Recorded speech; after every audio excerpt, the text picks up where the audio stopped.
Yes guys, sobrang busy pero worth it naman. Pero syempre guys, although meron pa namang time sana na makapag-video kaso lang hindi na talaga kaya ng self,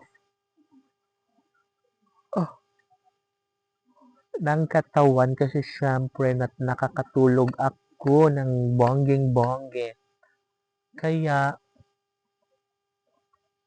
ngayon guys ay sinubukan kong lumabas ng bahay. So eto nakapag-video tayo, di ba? Dong, si Baki Dong, nagkaon na ba si Baki Dong? Dong, alain na ni Dudong, oy. Tapos ayun, yeah, um,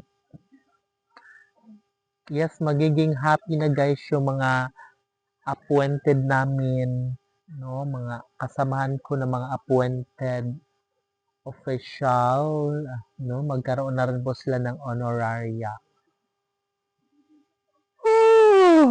At syempre, para hindi na sila tamarin guys, ganun. So, kailangan meron na silang masweldo para magsipag na rin silang lahat. So, yung mga tanod natin guys, ay dyan sila nagdi-duty sa kalang outpost dito. Yan po yung tanod outpost guys, temporary tanod outpost. And yes, yan sila guys, nanood din sila ng television. And hanggang umaga na yan sila dyan guys.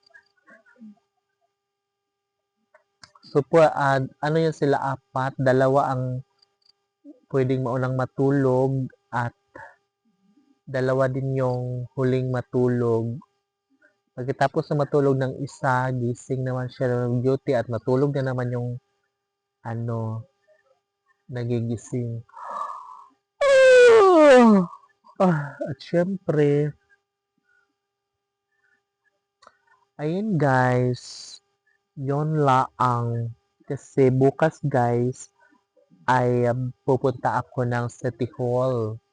Kasi meron akong isusumiti para sa aming karagdagang para sa aming isusumiti na papel para makuha na namin yung honorarium namin. And by next week guys, ay meron po kaming assessment for Badak and Bipok. So, hindi pa kompleto yung mga papeles ko pero at least nakapag-start na ako.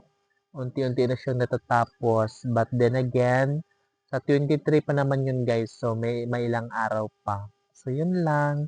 See you tomorrow guys. It's me, Inday Marikit. Babush.